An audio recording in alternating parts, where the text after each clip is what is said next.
espero que se encuentren muy bien. El día de hoy, como lo mencionaba Dani, pues vamos a hablar sobre qué hacer cuando un padre o una madre pone a sus hijos en contra del otro progenitor. Y es por esto que el día de hoy pues nos acompaña el juez en Derecho de Familia, el licenciado Naín Isaac Monge. Licenciado, muchísimas gracias por acompañarnos el día de hoy. Bueno, María Marta, muy buenos días. A todas las personas que nos ven y nos escuchan, un gusto estar acá con ustedes, pudiendo compartir este tema tan importante desde el punto de vista familiar. Yo creo que muchas personas, tal vez cuando escucharon de qué íbamos a hablar el día de hoy, dijeron, ya sé cuál es el tema. Y tal vez erróneamente dijeron, bueno, el síndrome de alienación parental. ¿Les suena mucho? A algunos no les sonará, pero hablemos sobre este término. ¿Es el nombre correcto? No, ¿por qué? Bueno, primero que todo no es un término correcto para el fenómeno que, digamos, la situación que estamos atendiendo acá. Para definir síndrome necesariamente tenemos que asociarlo a una enfermedad y una patología y casi que es un diagnóstico médico, ¿verdad? Donde hay un montón de síntomas que una persona genera. Un ejemplo claro es el síndrome, por ejemplo, el niño sacudido, ¿verdad? Que es una agresión física que genera una afectación fisiológica en el niño, ¿verdad? Y en los órganos, ¿verdad?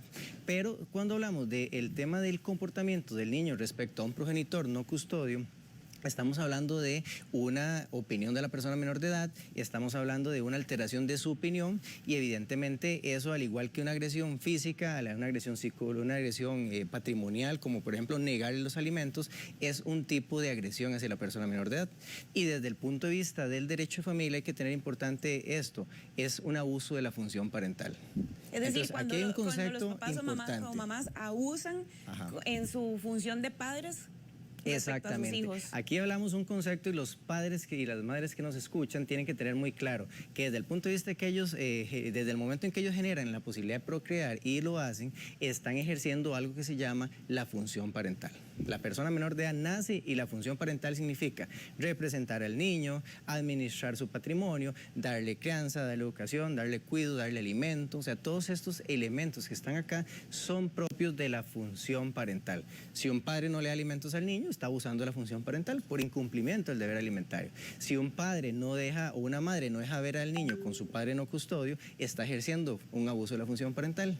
Y en términos generales, estos abusos de la función parental, María Marta, lo vemos en la sociedad costarricense que se reflejan por un mal manejo del conflicto de separación.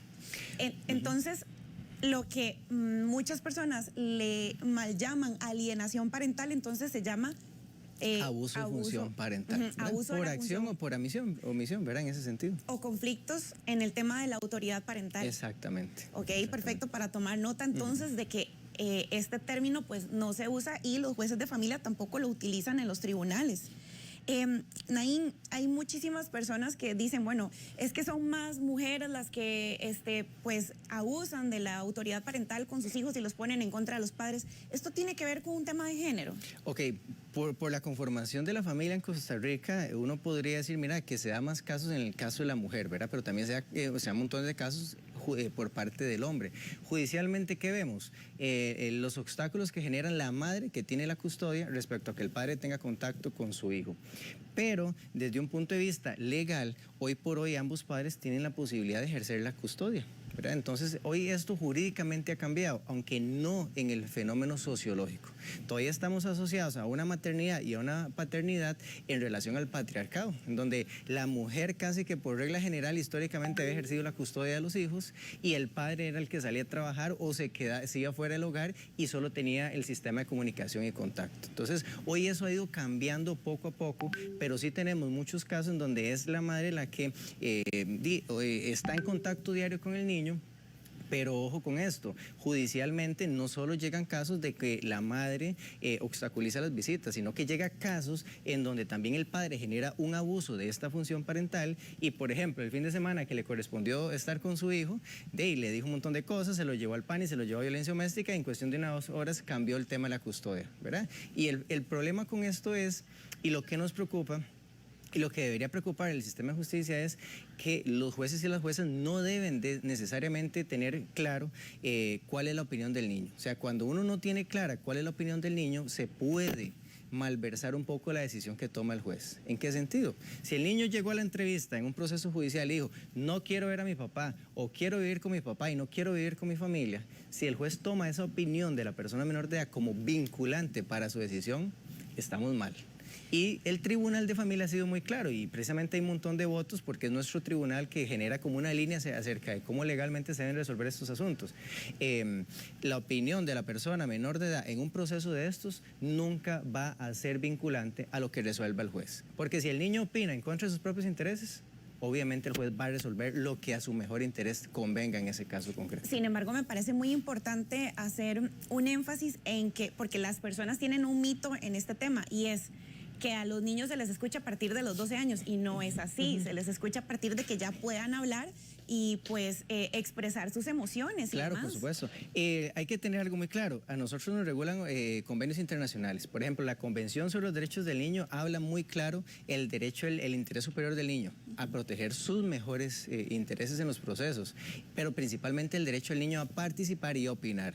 No hay una condición etaria para que una persona menor de edad pueda expresar su opinión.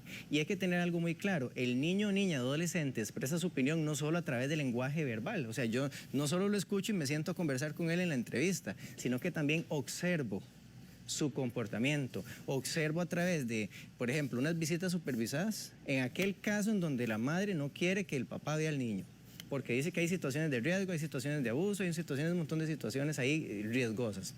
Pero observemos la entrevista supervisada, al niño relacionándose a través de una observación del juez o un trabajador social o un psicólogo, viendo el contacto del niño. Eso nos da una realidad, definitivamente. Claro, por supuesto, tiene toda la razón y es que los jueces justamente pues analizan de manera integral todo el contexto. Por supuesto. Ahora, usted me estaba contando antes de entrar ya a la entrevista que ahí cuando un niño justamente uno de sus padres lo pone en contra del otro, se puede dar este conflicto en grados. ¿Usted nos puede explicar de eso? Verá, ahora bien, jurídicamente es difícil determinar en qué grado, eventualmente el niño puede estar en algún grado de manipulación.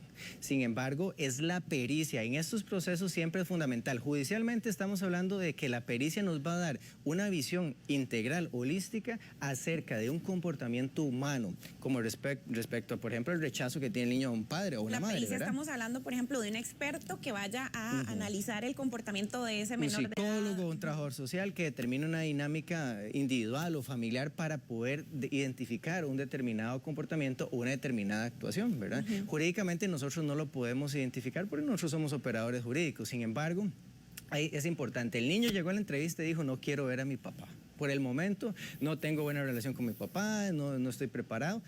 Esa puede ser su propia opinión.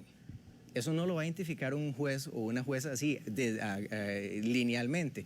El niño llegó y dijo, no quiero ver a mi papá porque es que mi papá no paga la pensión, porque es que mi papá pelea con mi mamá. La mamá probablemente no le está diciendo nada, pero recordémonos que el niño es una esponjita. Él está escuchando en las discusiones a mamá y a papá pelear. Entonces, ¿él qué crea? Una opinión respecto a un duelo de lealtad. Yo defiendo a mi mamá porque es que mi papá no paga la pensión, porque es que mi papá le dice cosas, la mamá no le dice nada. Él crea su propia opinión a partir de la percepción con el entorno. Y el tercer caso puede ser de que el niño llegue y dice, es que no quiero ver a mi papá porque mi papá es esto, es lo otro, o sea, llega y cita un montón de cosas. Ese tercer escenario puede significar que tanto el papá por un lado como la mamá por el otro le estén diciendo cosas para que él vaya a la entrevista a dar una determinada opinión en uno de esos escenarios. Aquí lo importante es identificar realmente cuando la opinión de la persona menor de edad es pura, natural y simple, su propio criterio, ¿verdad? No hay edad y cualquier niño es entrevistable. La opinión de un niño no es solo a través del lenguaje verbal, sino es a través del lenguaje no verbal. Naín, qué grave, y para todas las personas que nos están escuchando y nos están viendo, qué grave es cuando un niño o niña está justamente en ese, lo que dijiste, en un duelo, ¿cómo fue que lo describiste? Un duelo de lealtades. Ajá, en un duelo de lealtades, viendo justamente a quién le queda bien, si al papá o la mamá. Exactamente. Y me pregunto, y era una pregunta que ya teníamos para esta entrevista, ¿qué secuelas le puede dejar a un niño o a una niña estar viviendo en un conflicto de estos y que los papás no se ponen de acuerdo, los papás no se toman en serio, que son padres, que deben ser responsables, que no pueden estarle metiendo pues cizaña a los niños porque no saben cómo resolver estos temas. Lejos del abordaje jurídico, ¿verdad? Podemos ver desde el punto de vista psicológico, porque quien cree que solo desde el abordaje jurídico esto se resuelve está muy equivocado. O sea, esto requiere terapia previo a un proceso judicial y durante un proceso judicial y después de un proceso judicial. Pero la creación de del interés superior del niño significa su protección a su identidad. La identidad dinámica es aquella que el niño construye en el tiempo. O sea, el niño con el contacto con su mamá, con sus primos, con sus abuelos, con ambos progenitores. Entonces le estamos quitando, y esto la Convención de los Derechos del Niño lo dice, y el Tribunal de Familia lo ha acogido en su jurisprudencia. Al quitarle ese contacto, le estamos quitando parte de su personalidad y parte de esa identidad que le permite construirse como persona. Entonces, en estas primeras etapas de la infancia de una persona menor de edad, es sumamente importante la presencia de ambos progenitores para construir esta identidad. Que a la postre, a futuro, la carencia de alguno de estos elementos de su identidad trae personas que efectivamente son vacías, que tienen huecos ahí, que siempre tratan de llenarlo con drogas, con otro tipo de situaciones no necesariamente buenas para las personas. Y el problema es que muchos de esos adultos que hoy tenemos con problemas en las relaciones de pareja, como padres, esos problemas se originaron en la infancia por situaciones de este tipo, ¿verdad? Por carencias afectivas y cercanas con ambos progenitores. Mientras vamos ya con otras preguntitas, vamos a abrir la línea telefónica al 2101-2020. Nos pueden hacer sus consultas. Naín, a pesar de que se llama muchísimo a que se resuelvan estos conflictos, que ya ahorita lo hablamos por aparte, ¿qué hace la justicia frente a estos casos cuando ya los papás no se pueden definitivamente poner de acuerdo y tienen que llevarlo al Poder Judicial? Precisamente, digamos, el sistema tiene que funcionar. Aquí hay que tener algo muy claro, que usted como padre y como madre no tiene un ejercicio absoluto de los derechos y las responsabilidades, digamos, de los derechos con las personas menores de edad. O sea, todo aquello que infrinja el interés del niño, que lo afecte física, emocional, patrimonialmente, está generando un abuso.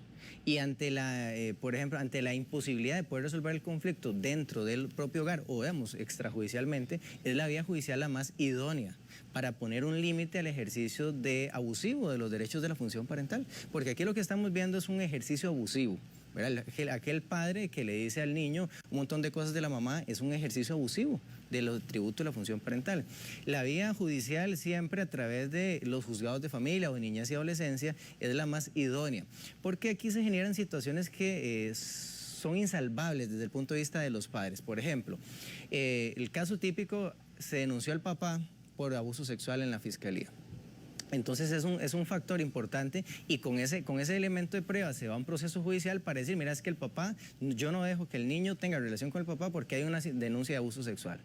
Y a costa de lo que sea, falsa o no, hay una denuncia de abuso sexual.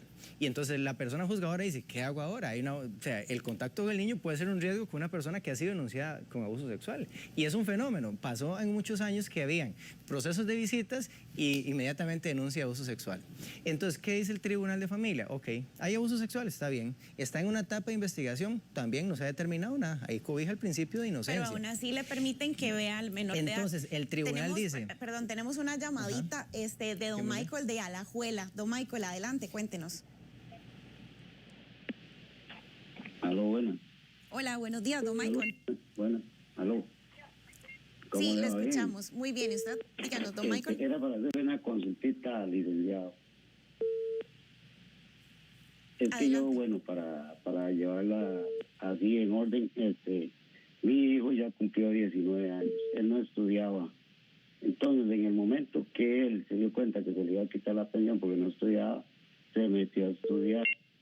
Entonces, en este momento, pues ya él no presenta notas, no presenta nada y a mí me siguieron cobrando la pensión. Bueno, yo entiendo que en la ley existe que si un hijo no tiene un título de colegio o bachiller universitario, a los 19, pues ya y prácticamente pierde. El muchacho era vago y al saber de que uno le iba a quitar la pensión, él se metió a estudiar. Entonces ya a mí me la aplicaron. Yo no es que no quiera llevarlo, quiero asesorarme bien con respecto porque me dejaron la pensión solo a mí. Yo siento que cuando la persona cumple la mayoría de edad, la pensión es ambos que tenemos que aportar, creo yo, ¿verdad? Sí, tiene toda la razón, don Michael. Hay que evaluar ese caso. Yo pienso que, bueno, este sí se sale del temita de hoy, ya es un tema justamente de pensiones alimentarias, pero en temas de pensiones alimentarias, cuando una persona cumple la mayoría de edad y no está cumpliendo con los requisitos de mantenerse estudiando, tener una carga académica razonable y buenas notas, uno podría pedir la exoneración de la pensión en el juzgado de pensiones alimentarias.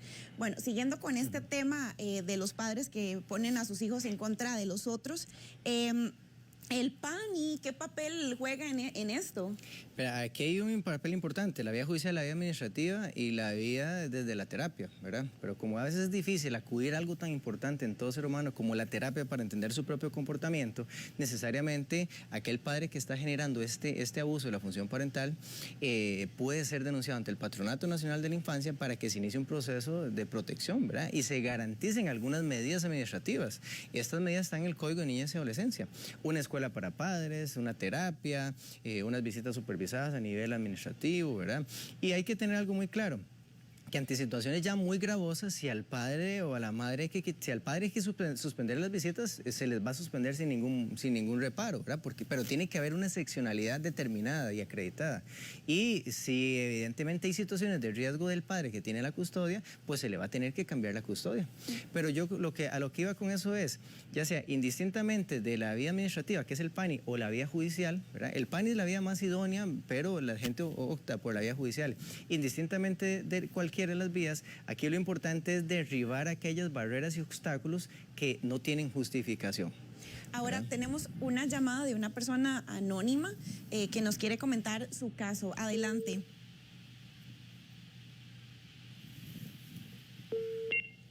Adelante, ¿nos escucha? Buenos días. Hola, buenos días, cuéntenos. Quisiera saber a qué edad un niño puede decidir con quién vivir. Ella es mi nieta, tengo un régimen de visitas. Ella tiene 9 años y quisiera saber a qué edad ella puede decidir con quién quisiera vivir. No tiene, el padre perdió la custodia temporal, 5 años creo. Okay, y perfecto. La niña siempre ha querido vivir con los abuelos, pero no sé a qué edad puede decidir. Qué importante pregunta, muchísimas gracias. Hay muchos niños que llevan una muy buena relación con sus abuelos o abuelas y quieren ir a vivir con ellos. ¿Cómo se puede solventar esta situación? Aquí hay que tener algo muy claro. Cuando hay acuerdo, desde el punto de vista de la función parental, y pues se pueden este tipo de situaciones. Aquí lo importante es determinar cuando existe desacuerdo, de la vía judicial. Y yo con eso estaba terminando la idea hace un rato, de que los cambios de custodia, y esto el Tribunal de Familia ha sido muy clara, tiene que darse única y exclusivamente ante situaciones de riesgo acreditables. Eso quiere decir que el padre no se puede valer de que el niño quiere vivir con él para llevárselo a vivir a la fuerza o como un acto unilateral para eventualmente evadir el proceso de pensión alimentaria, por ejemplo. Claro. Y esto hay que tener mucho cuidado, o sea, ahí no se vuelve ya un antojo de los progenitores o los abuelos, se vuelve un interés del Estado en establecer que solo ante situaciones acreditables de riesgo pueden variarse los temas relativos a la custodia y eventualmente los temas relativos a suspender las visitas, ¿verdad? Y en ese sentido hay que tener eso muy claro, o sea, a falta de acuerdo la autoridad judicial va a resolver de acuerdo al caso concreto, ¿verdad? Determinando el mejor interés superior del niño, pero las situaciones de separación o totalmente obstaculización de contactos solo ante situaciones de riesgo, ¿verdad? Porque también podría permitirse para que esto sea un juego. Hoy lo tengo conmigo, hoy lo tengo con el otro, o sea, y al final de cuentas el mismo sistema judicial se puede prestar para eso. Entonces, a pesar de que es un proceso bastante complejo, nuestro Tribunal de Familia y los jueces han llevado una línea muy clara a establecer límites. Ahora bien, como cualquier orden judicial hay que tener algo muy claro porque usted puede ver a nivel social que se dice que es que las sentencias no se cumplen, que es que la mamá hace lo que le da la gana. Bueno, al igual, la persona que roba y va a la cárcel y sale y sí quiere seguir robando. O sea, la persona... Claro. Igual, y por eso es tan importante que todos tomen en cuenta que el incumplir o poner a sus hijos incluso en contra de los otros progenitores puede hasta ser un delito. Entonces, más bien, te agradezco muchísimo por acompañarnos el día de hoy. Recordarle a todas las personas que pues todos los lunes estamos en Contacto Legal. Vamos a tener más a menudo al licenciado don Naín Isaac Monge. Muchísimas gracias y nos vemos el próximo lunes. Muy buen día.